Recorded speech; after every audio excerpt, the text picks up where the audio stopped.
যদি আমরা মায়াপুর থেকে নবদ্বীপ যেতে চাই তাহলে কিভাবে যাব এবং নবদ্বীপে আমরা খাওয়া দাওয়া কোথায় করব, তার সঙ্গে নবদ্বীপ আমরা কিভাবে ঘুরে দেখব, এই সমস্ত প্রশ্নের উত্তর নিয়ে আজকের আমার এই ভিডিও। নবদ্বীপ ঘোরার জন্য একটা দিনও যথেষ্ট না, কিন্তু আমাদের হাতে সে সময় ছিল না, তাই যতটা আমরা সময় পেয়েছি কিছু জায়গা কভার করার চেষ্টা করেছি। তার মাধ্যমে আপনারা এই নবদ্বীপ ভ্রমণের একটা বেসিক আইডিয়া আশা করি পেয়ে যাবেন। আবার টোটোতে ইস্কনের 1 নম্বর গেট থেকে, মানে মেন গেটের সামনে থেকে টোটো ধরে নিয়েছি। 10 টাকার বিনিময়ে যাচ্ছি মায়াপুর ঘাট, সেখান থেকে আমরা লঞ্চে করে যাব নবদ্বীপ। টোটো আপনাকে এই ঘাটের সামনেই নামিয়ে দেবে। এই সোজাসুজি যে ঘাটটা, এটা হচ্ছে আপনার কৃষ্ণনগর থেকে আসার সময় যে মায়াপুর ঘাটে নেমেছিলেন সেই ঘাটটা, কিন্তু নবদ্বীপ যাওয়ার জন্য আপনাদের একটু এগিয়ে যেতে হবে। কিছু পা এগিয়ে গেলে সেখানে দেখবেন এরকম ফেরিঘাট বলে বোর্ড রয়েছে, তার পাশেই রয়েছে টিকিট কাউন্টার। এখান থেকে 10 টাকার বিনিময়ে আপনারা টিকিট কেটে নেবেন, তারপরে লঞ্চে চেপে আপনারা 10 থেকে 15 মিনিটের মধ্যে পৌঁছে যাবেন নবদ্বীপ ঘাট। এই নবদ্বীপ যাওয়ার জন্য এখান থেকেই আপনাদের টিকিট কাটতে হবে। তো নবদ্বীপের জন্য আমরা জেরিঘাটে চলে এসেছি। এখানে 10 টাকা করে টিকিট নিয়েছে। এখানে আর নৌকা না, এখানে লঞ্চ। আগে যেটা আমরা এসেছিলাম যখন মায়াপুরে এলাম সকালবেলা, সেটা কিন্তু একটা মোটর নৌকাতে এসেছি, আর এখানে লঞ্চ রয়েছে।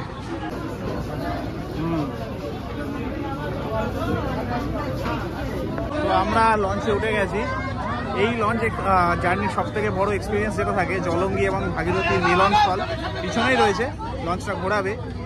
তো সেটা বেশ ভালো লাগে, উপভোগ করার মতন। আর আজকের যা ভিড় দেখলাম না মায়াপুরে, এবং এখনও নবদ্বীপে জানি না কি হবে, মানে এক্সেসিভ ভিড়। এই সামনেই রয়েছে জলঙ্গি এবং ভাগীরথীর মিলনস্থল।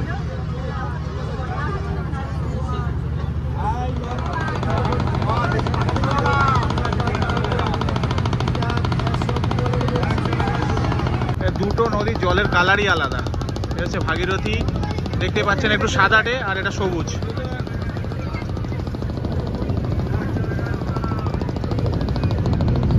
এই ভাগীরথীর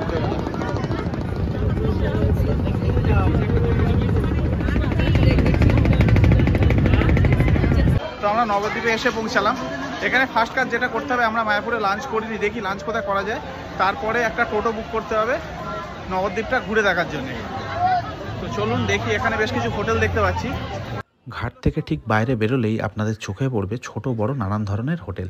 পছন্দ মতন যে কোনো একটা হোটেল থেকে আপনারা লাঞ্চ সেরে নিতে পারেন। আচ্ছা, সামনে এখানে বেশ কিছু হোটেল রয়েছে, দেখি খাবার হোটেল। আচ্ছা, এখানে দেখুন প্রচুর টোটো দাঁড়িয়ে রয়েছে। একটু এগিয়ে আসলে এখান থেকে আপনারা প্যাকেজ করতে পারেন। আমরা এখনো করিনি, দেখি খাওয়া দাওয়া করবো। একটা হোটেল রয়েছে মা গঙ্গা হোটেল, চল এটাতে কথা বলি।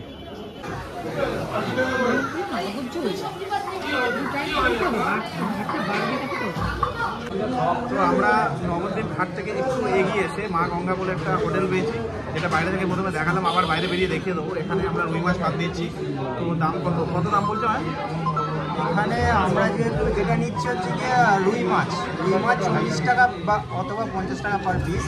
আর এমনি সবজি ভাত যেটা প্রথমে দেয় ওটা হচ্ছে গিয়ে 50 টাকা প্লেট, 40 থেকে 50 টাকা প্লেট। তারপরে আপনি যদি মাছ নেন আলাদা করে দামটা অ্যাড হবে।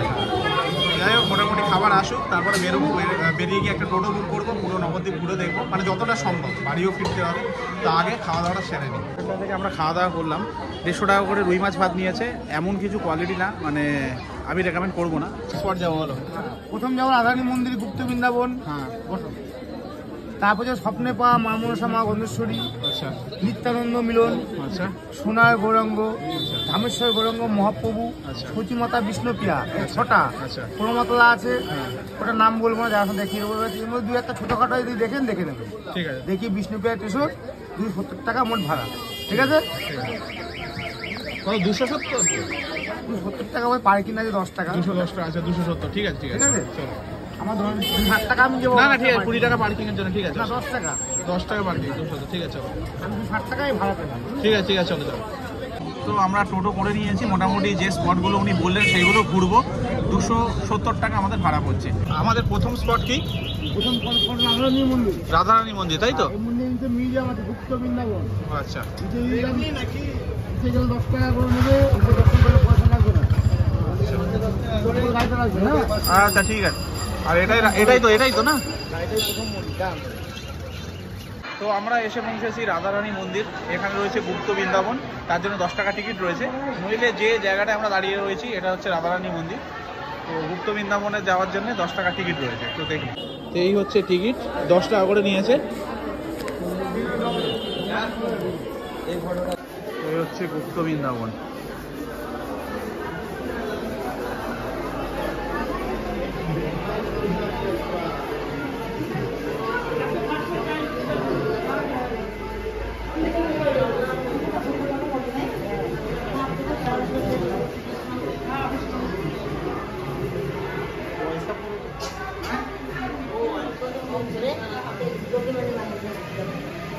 তো এখানে ওই মহাভারতের সময়কালকে তুলে ধরা হয়েছে, তারপরে রাধাকৃষ্ণের সেই সময়কালটাকে তুলে ধরা হয়েছে, সেইগুলো মডেল বানিয়ে অর্থাৎ মূর্তি বানিয়ে এখানে শো করে রাখা হয়েছে।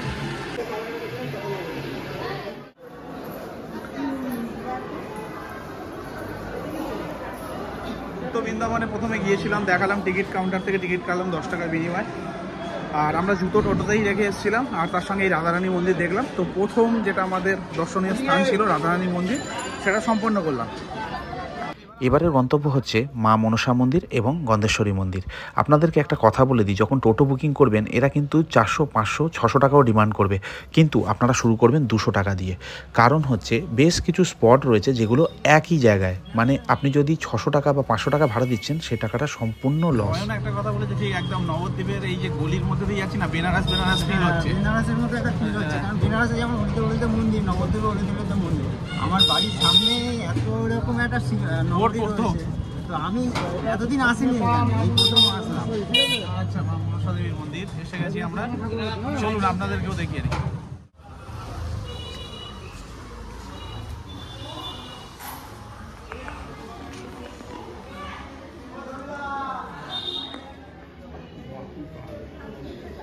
প্রথমে রয়েছে মা মনসা মন্দির, তারপরে রয়েছে মা গন্ধেশ্বরী মন্দির।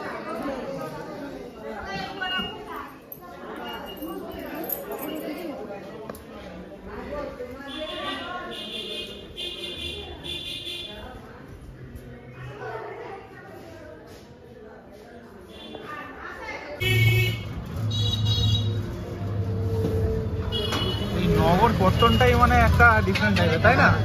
মানে প্রাচীন বলেই মনে হচ্ছে। রাস্তাঘাটে ধাঁচ ধরনগুলো দেখলেই বোঝা যায় যে কোনটা আর কি ধার্মিক জায়গা আর কোনটা শিল্পনগরী, কারণ শিল্পনগরী রাস্তাগুলো একটু চওড়া চওড়া।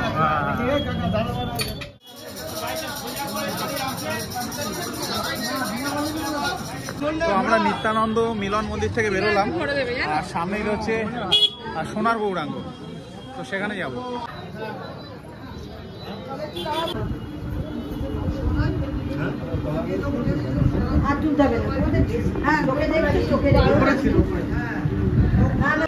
তো আমরা সোনার গৌরাঙ্গ দেখে বেরোলাম, তার আগে নিত্যানন্দ মিলন মন্দির গিয়েছিলাম, ওখানে ক্যামেরা অ্যালাউ না।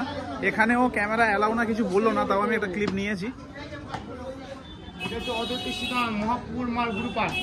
আচ্ছা আচ্ছা, দর্শন করলে 5 টাকা করে নেবে। হ্যাঁ, ঠিক আছে।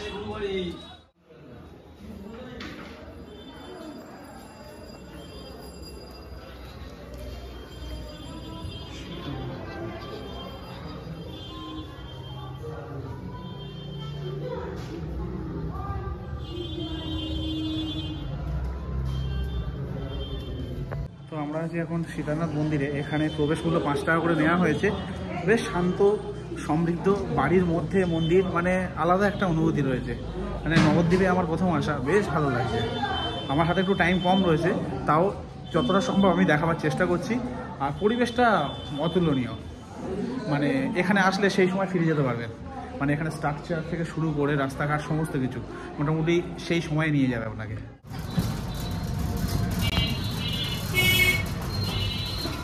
আমরা এসে এখন উপস্থিত হয়েছি শ্রী সচিমাতা এবং শ্রী বিষ্ণুপ্রিয়ার বাড়ি। এখানে সচিমাতা এবং বিষ্ণুপ্রিয়ার মূর্তি রয়েছে, যেটা আপনারা এখান থেকে দর্শন করতে পারেন, যেটা আপনারা অলরেডি এখন ক্যামেরাতে দেখছেন। আর ঠিক এর পাশেই রয়েছে শ্রী গৌর বিষ্ণুপ্রিয়া মিলন মন্দির, একদম পাশাপাশি। 2-4 পা হেঁটে আসলে এই মন্দির থেকে ওই মন্দির আপনারা অনায়াসে চলে যেতে পারেন।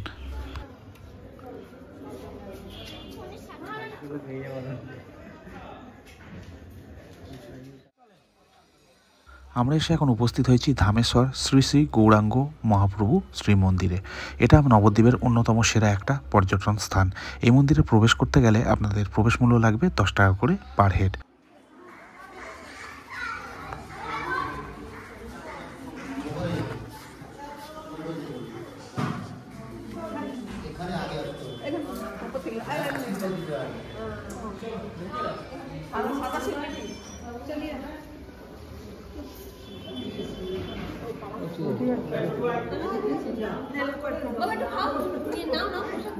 তো এই পজিশনটায় 4-5টা আমরা এখানে মন্দির দেখলাম, বিষ্ণুপ্রিয়া মন্দির থেকে শুরু করে মহাপ্রভুর বাড়ি সমস্ত কিছু এখানেই রয়েছে এই এরিয়াটার মধ্যে।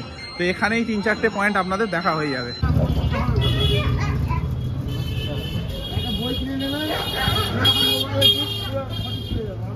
এই বাড়িগুলো জাস্ট দেখুন, মানে সেই সময়ের বাড়ি, দারুণ।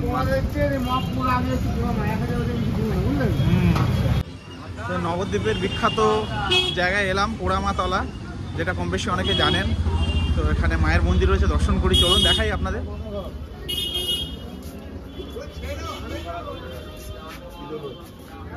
চল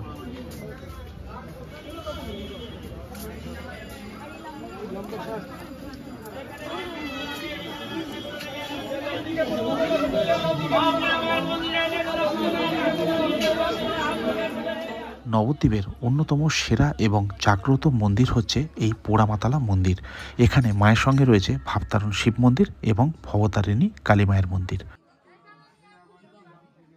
এই পোড়ামা সারা বছর দক্ষিণাকালী রূপে কিন্তু পূজিত হন, তবে শুধুমাত্র সরস্বতী পুজোর দিন শ্রী পঞ্চমী তিথিতে তিনি দেবী নীল সরস্বতী রূপে পূজিত হন। জানা যায় পঞ্চদশ শতাব্দীতে বাসুদেব সর্বভৌম নামক এক পণ্ডিত নবদ্বীপ শহরের এক বটবৃক্ষতলে দক্ষিণাকালীর ঘট স্থাপন করেন। কোনো এক সময়ে কোনো এক অজ্ঞাত কারণে এই বটগাছটি অগ্নিদগ্ধ হয়। তারপর থেকে এই মন্দিরের নাম হয় পোড়ামাতলা বা মায়ের নাম হয় পোড়ামা। গাছটার নিচেই রয়েছে মায়ের মন্দির, মানে অসাধারণ এই জায়গাটা, সত্যি অসাধারণ। পোড়া মায়ের মন্দিরের একদম পাশে এখানে রয়েছে ভবতারিণী মায়ের মন্দির, আর গাছটা পুরো দালানটাকে আঁকড়ে ধরেছে, মানে অসম্ভব সুন্দর। পুরো বট গাছটাই কিন্তু একটাই গাছ, এখানে পোড়া মায়ের মন্দির রয়েছে, আর এই শাখা এসে এইখানে মা ভবতারিণী মায়ের মন্দির। আমরা আছি নবদ্বীপের পোড়ামাতলা, বিখ্যাত একটা মন্দির। এই যে বটগাছটা দেখতে পাচ্ছেন, বটগাছের নিচেই মায়ের মন্দির রয়েছে, আর এই একই বটগাছের শাখা এসে এখানে ভবতারিণী মায়ের মন্দিরের এই যে দালানটা রয়েছে পুরো ঘিরে ফেলেছে। অসম্ভব সুন্দর একটা পরিবেশ, বেশ ভালো লাগছে এখানে। মন্দিরের এই সাইডে আমরা এসেছি, দেখুন পুরো বটগাছটা মন্দিরটাকে কেন্দ্র করেই, মানে মন্দিরটা মাঝখানে রয়েছে, তার চারদিক দিয়ে বটগাছ রয়েছে, আর এই বটগাছ এই ওপরে উঠে গেছে।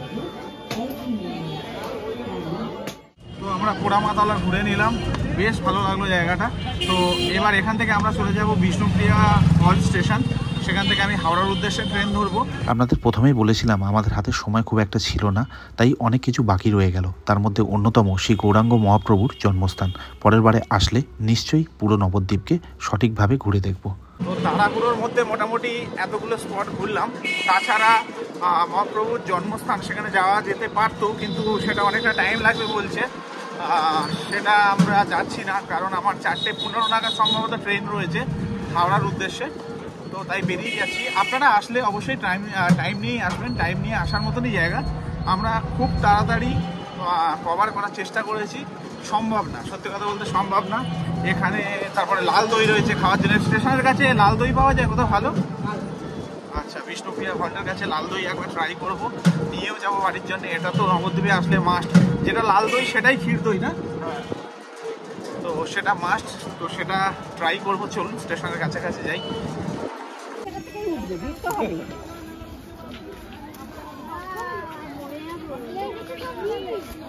তো আমরা এসে পৌঁছালাম বিষ্ণুপ্রিয়া হল্ট, এখান থেকেই 3:27 ট্রেনটা পেয়ে যাবো, অ্যাকচুয়ালি লেট আছে। এইভাবেই আমরা নবদ্বীপকে বিদায় জানালাম। পরে নিশ্চয়ই আসবো, খুব ভালো করে নবদ্বীপকে ঘুরে দেখব এবং আপনাদের সামনে সেই অভিজ্ঞতা তুলে ধরবো। ভালো থাকবেন সবাই, দেখা হবে পরের ভিডিওতে।